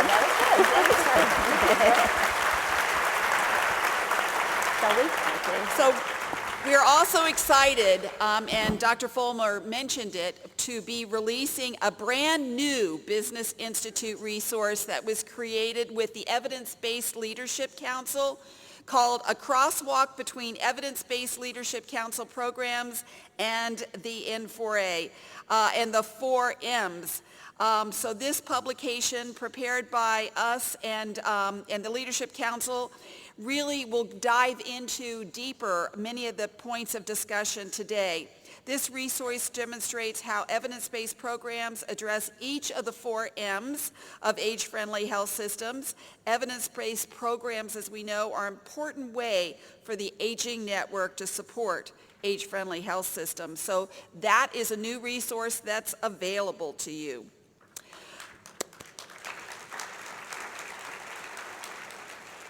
And Dr. Fulmer, thank you for being with us today, for sharing your vision and the direction of the John A. Hartford Foundation, and leading us through the thought-provoking panel discussion on age-friendly health systems. And I'd like to invite you back to the podium for another exciting announcement showcasing the work of innovation in community-based organizations that are leaders in building this important partnership with healthcare. Thank you so much. Wonderful. So thank you all again for your incredible participation and engaging with us in such a meaningful way. But now we're really excited to participate with all of you in something very important, and that is the John A. Hartford Foundation Business Innovation Award was established by the Aging and Disability Business Institute in 2016 to highlight the successes of community-based organizations that have partnered with healthcare entities. It is now more important than ever to identify innovation and effective programs that help people receive medical and social behavioral services in a coordinated way that improves outcomes for older adults and people with disabilities. We will be recognizing 3 community-based organizations that have taken bold, transformative steps to partner with healthcare entities, ultimately improving the quality of life of older adults and people with disabilities in their communities. As I begin this part of the program, which is my favorite, I'd like to ask Jane Carmody to come up and join me, a program officer from the John A. Hartford Foundation who shares in the incredible excitement about these wonderful announcements. And here Jane's jogging up. There we go. Come on over, Jane. So I'm pleased to announce this year's Honorable Mention Award is the New York City Department for the Aging.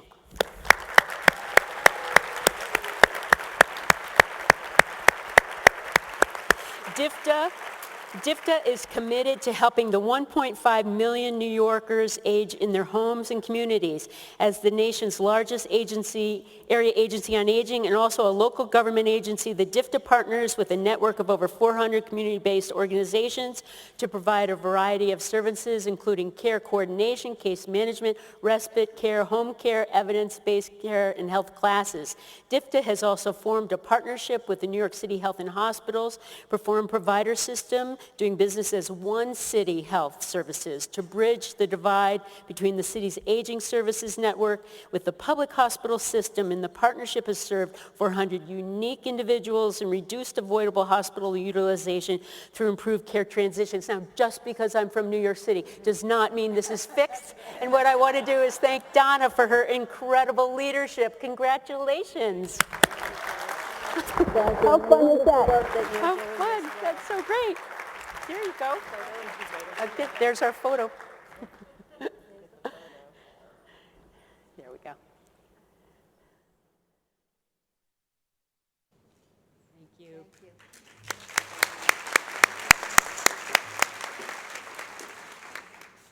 Next, we'd like to recognize another standout agency who has partnered and entered into innovative partnerships with the health plans in Arizona. This year's runner-up award goes to the Area Agency on Aging Region 1, a private nonprofit located in Maricopa County, Arizona, Maricopa County, Arizona, and provides a range of diverse services for older adults, caregivers, and people of all ages who are living with disabilities and long-term care needs, and people living with HIV/AIDS. Through a partnership with Mercy Care, one of Arizona's contracted Medicaid long-term care providers, Area Agency on Aging Region 1 has established 4 contracts to provide care transitions, licensed behavioral health services, and acute care services. Area Agency on Aging Region 1 serves about 2,200 Mercy Care members in each year through these contracts. Aren't we proud of them? Congratulations.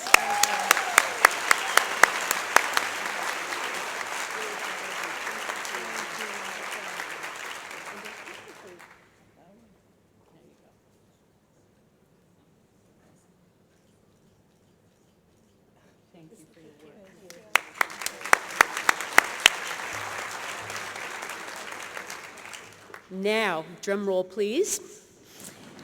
Thank you. I love it. I'd like to announce our winner, the Coalition of Limited English-Speaking Elderly. Woo! Finally, this year's John A. Hartford Foundation award winner, a community-based organization located right here in Chicago. The Coalition of Limited English-Speaking Elderly, CLEAS, a dynamic nonprofit located here, has provided over 30 years of service to ethnically diverse elderly throughout the state. Comprised of over 50 ethnic community-based member organizations, the coalition strives to draw awareness to the needs, rights, and unique contributions of the limited English-speaking elderly and the community-based agencies which serve them. Maintaining its mission of improving the quality of life for non-English-speaking older adults, the people with disabilities, CLEAS has formed innovative partnerships to provide interpretation services and care coordination assistance with several Illinois Medicaid managed care organizations, and Aetna Better Health, a dual plan participating in the Medicaid Alignment Initiative. And through these partnerships, CLEAS and its memberships serve about 4,000 limited English-speaking clients each year who speak more than 80 distinct languages. Congratulations.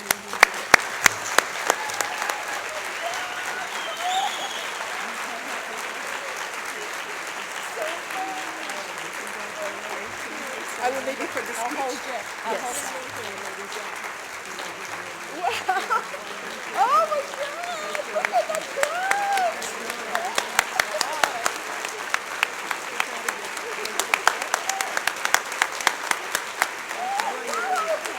My heart. Oh my goodness. The picture? Oh, picture first. In the middle? And then you'll say a few words. There you go. Perfect. Great. Please come Thank for you. us all. There you Oh go. my goodness. I'll give it in the hands of our board president. Oh my goodness. I think I'm dreaming. I can't believe it. I'm standing here. It's an unbelievable feeling. Thank you so much. I'm proud to say, when I'm presenting sometimes, I'm saying, I am a limited English-speaking person. English is my second language. I came from Poland in my 20s. It was fun. And the accent never leaves you if you're in your 20s. So I'm here. My colleagues from the board, Ms. Awilda Gonzalez, Ms. Santosh Kumar, Elena Flora, all of us were born outside of the United States. And all of us are so humble today to stand in front of those amazing leaders, and you, all of you, leaders of Aging Network, to admit that we are so privileged. We feel so privileged to support and serve limited English-speaking older adults. First of all, this is such a great honor, but I wanted to thank n4a, Sandy, this amazing team of your staff, but also, you know, our area agencies on aging in Illinois, extremely accomplished, like probably 99.9% of all of you in that room, and supporting CLEAS for many years in various programs and services as well. I wanted to thank John Hartford Foundation, Dr. Terry Fulmer, for recognizing this important partnership between healthcare organizations, healthcare system, and community-based organizations. CLEAS is not a AAA. I wanted to make it clear. We do not have any designated funding from federal or state governments. We are typical non-for-profit CBO fighting for survival. And we are unique in a sense that we are built out of many provider agencies who speak over 100 languages, and we provide services, home and community-based services, among other services, to limited English proficiency older adults. Every year, we serve about 200,000 clients as a coalition of over 50 providers. And out of that number, about 75% are limited English older adults, 60 years and older. So this is pretty significant number of people. Illinois is a very welcoming state in terms of immigrants and supporting the minority groups. But of course, that effort which CLEAS provides really makes a difference in the lives of seniors. I just wanted to say something that we were mentioned, and I'm just bowing in front of Dr. Wilson, because Aetna was the first one that recognized the meaning of such partnership. When managed care came to Illinois about 5 years ago, Aetna was the first MCO we approached. And it's almost like a family. When we talk to the staff members at Aetna, we know each other, we communicate so frequently. It feels like we are so close. And I think that bond, it's such an essential thing. Some of us was asking about how to offer those services, how to attract healthcare system with services, with the product that you have. It is very much sort of like individual relationship. It's a person to person. That's how it starts, I believe, and from that it can grow. CLEAS provides care coordination language assistance to care coordinators of various medical plans in Illinois. And and that communication between the member who doesn't speak English and care coordinator and the plan is so essential for the successful care coordination, but also the member satisfaction and quality of care. So we are feeling like we're delivering very essential service and very basic service. We are also, as we always say, cultural broker. We don't only translate and convey the message, we also facilitate that process of communication between limited English-speaking person and the care coordinator or the plan. And this is, I'm happy to say, this is very much recognized by plans. They really feel like they have a great support in that person who is an interpreter in the room, who does much more than just conveying the message. CLEAS speaks over 85 languages. That number is growing because we have constant flow of new immigrant or refugee groups. And we also, as I say, we are also educating our populations about, as I called it, healthcare culture. You know, don't wait. When you are depressed or you feel like you can start recognizing that something doesn't work as it's supposed to, don't wait until there is a crisis. Start looking for help much earlier. And this is sometimes a part of our work with care coordinators. We explain the process. We help seniors to navigate the system. They truly don't understand why they're being thrown from one plan to another every so often. So this is important for them to have somebody who is assisting them. And I think that partnership is crucial and really essential for that successful work between the community members and medical plans. Thank you so much. Thank you for such a great honor.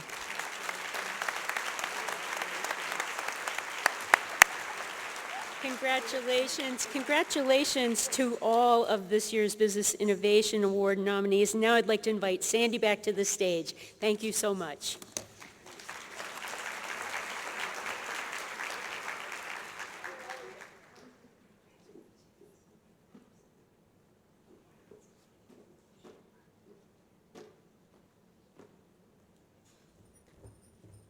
Wow, what incredible winners. Another hand of applause for the John A. Hartford winners for 2018.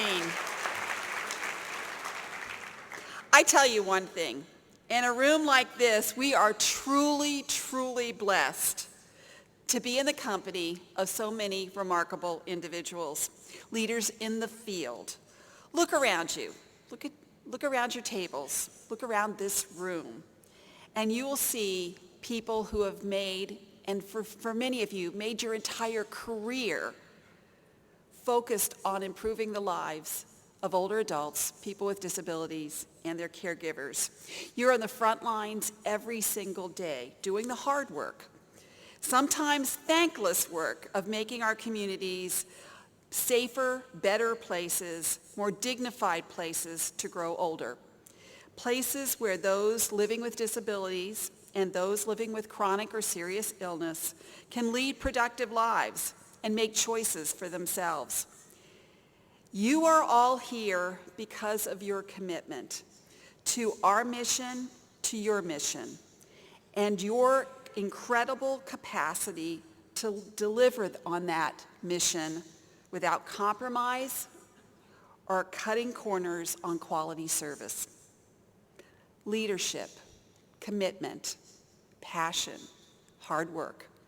We are here now in the program to be able to announce leaders in this field.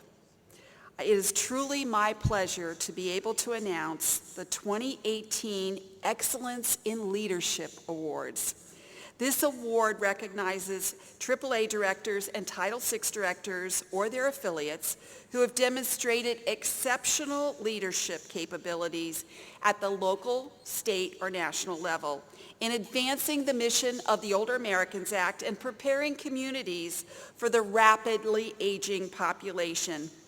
Recipients of this award are exceptional champions for our cause, taking the compassion, the dedication that emanates from the collective work of everybody in this room and translating it into action on the ground, progress in our field that inspires all of us, enlightens us, and challenges us to do better and to reach even higher. So I am so thrilled to let you know that there's just not one winner this year. There's 3.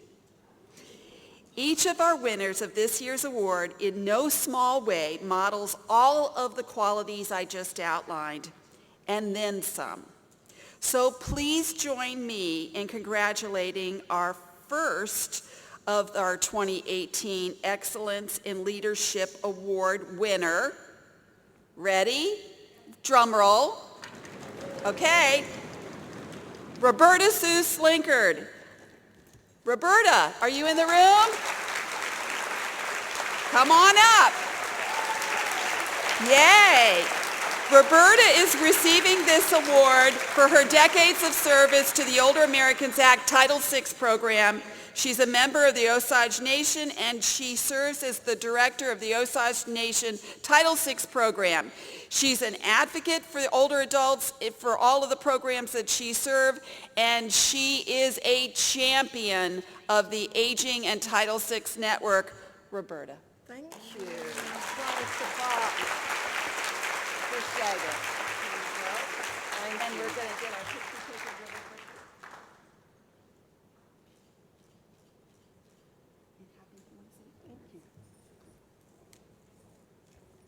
Totally surprised. Thank you all very much. We weren't coming to the convention this year. The Osage girls and we were shorthanded at the office. And my boss, Director of Operations, Miss Brenda House, called him and said, well, Sue needs to go. I was like, what do I need to go for? So, anyway, now I know. The secret's out. Thank you all very much. I appreciate it.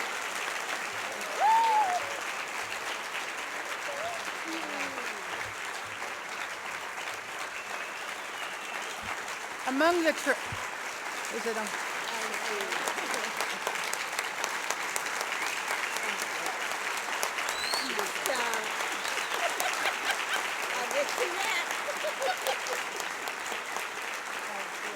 Among the tribes, it's a show of respect to give a gift, and we deeply honor and respect Sue and the work that she does. And on behalf of the Oklahoma Indian Council on Aging, we're presenting her with this shawl, handmade shawl. Thank you.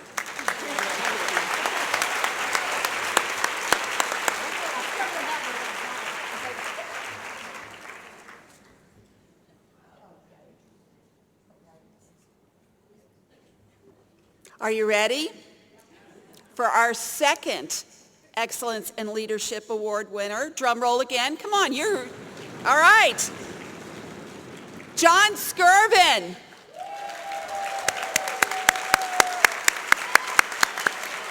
John is the CEO of Senior Services of Southeastern Virginia, a position he has held for 28 years.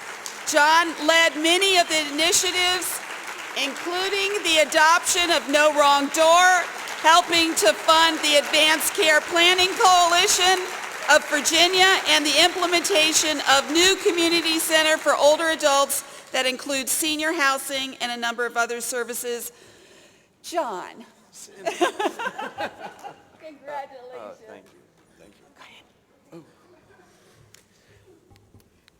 So my cousin was getting married. And this is a true, thank you. And my uncle was an alcoholic, and the reception was at his house, and he only had enough champagne for the guests for one glass. And so my father and his friends finished their champagne, and he looked at me and said, "Go find us another drink." So I looked high and low, and I knew it was on the eastern shore of Maryland. I knew my uncle's home. And I went down to the root cellar, and I went up to the attic, and there was not another drop to be found. And I went back, and I said, "John," my father's name was John, I said, it's all gone. All the bottles are empty. And he looked at me, and he said, "You know, it's a poor dog can't find a bone." And I have taken that attitude that when it gets tough, as it is now and as it will be, then you just put your head down and you work a little harder. And so I genuinely appreciate having been a member of this group for all these years. And you have made it possible for me to stand here today. So and my wife, who can't be here, is really the one that has supported me all this time. So thank you all very, very much.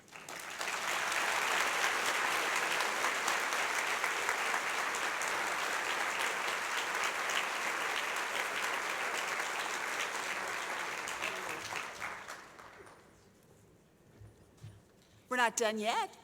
We have our last leadership award. And certainly not last but not least, one more drum roll, okay? It's my pleasure to give another Leadership in Excellence Award for 2018 to our board president, Kathy Bowles.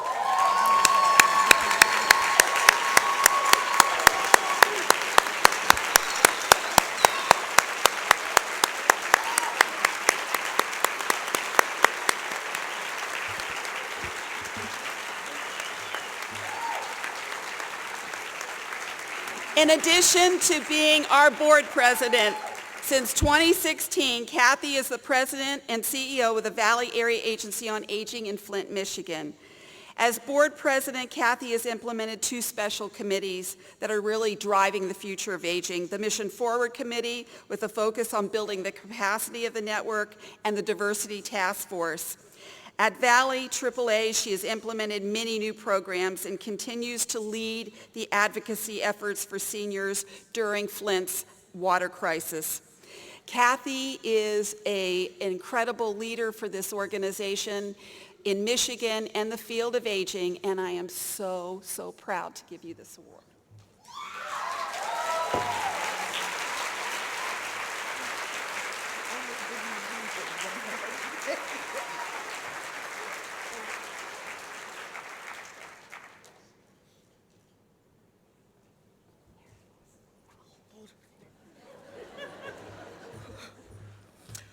Oh, what an honor. I just told Sandy, I said, I always read what's going to happen in today's thing, but last night I didn't read it. I'm like, what? I'm surprised. I really didn't know all what was going on today. So thank you so much. And it wasn't in your script. Ooh, that was me. I thank you so much. I just can't thank everyone so much for it. This is just an incredible network. I don't think you know how special you all are. I told I have to collect myself. I told my leadership team, I said, whatever you do, don't get up there and cry now. When we're out, I said, don't you start crying. And now I have to take my own advice. Hard to do, but let me first thank, all of the work we do isn't done just by ourselves. And I have to thank my incredible husband who puts up with me being gone late at night and on weekends and whatever it takes to get the job done. So I have to really appreciate the way he sacrifices on my behalf. And so thank you. I appreciate you. And you know, there he is back there. And you know, my board of directors who allow me to just think creatively makes a big difference. And some of them are here with me today, and I just appreciate you. And then I have an incredible leadership team behind me, and they allow me to do what needs to be done, and then I give them direction, and they roll their eyes back into the back of their head and say, okay, all right, what else do we need to do? Just give us So, you know, no one does things alone, and so it takes a team, it takes an effort really to get things done, and I just appreciate everyone, and I appreciate all of you really for just allowing me to serve as your president. It has truly been a pleasure and an honor to do so. Thank you so much. Thank you, thank you, thank you.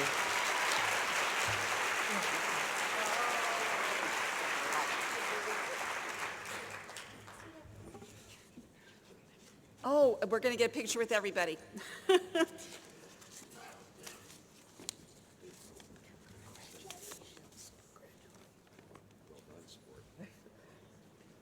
All right.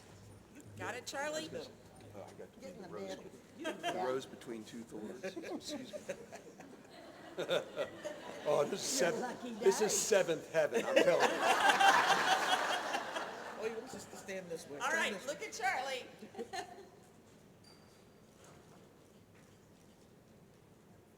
Another round of applause for our 2018 recipients of the Leadership and Excellence Award. It's great to be able to honor the leaders in our field. And in saying that, I also want to thank all of our incredible panelists. Dr. Fulmer, your presentation on age-friendly health systems was amazing. We are so happy to be working with the John A. Hartford Foundation. And together, as all of the panelists said, together I know that we can change the healthcare system in this country and in doing so improve the lives of the people that we serve. Thank you so much for contributing your time to the panel this morning. It was really, really impressive. So another round of applause for our panelists and Dr. Terry Fulmer.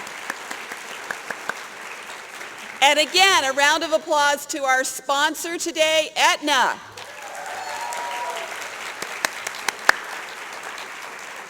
One last note. For those of you who signed up to get Dr. Joseph Coughlin's book, The Longevity Economy, there was a little bit of a glitch in getting the books here on time. So we're actually going to lighten your load in your suitcase because instead of picking them up here and taking them home, we are going to be sending them to you. So if for those of you who signed up to get a book, you'll be receiving that book from Amazon, and it'll come to the address that you registered at. So if any information there has changes, please let us know, but know in the next week or two, you'll be getting Joe's book. So with that, I want to again thank you all for being here this morning.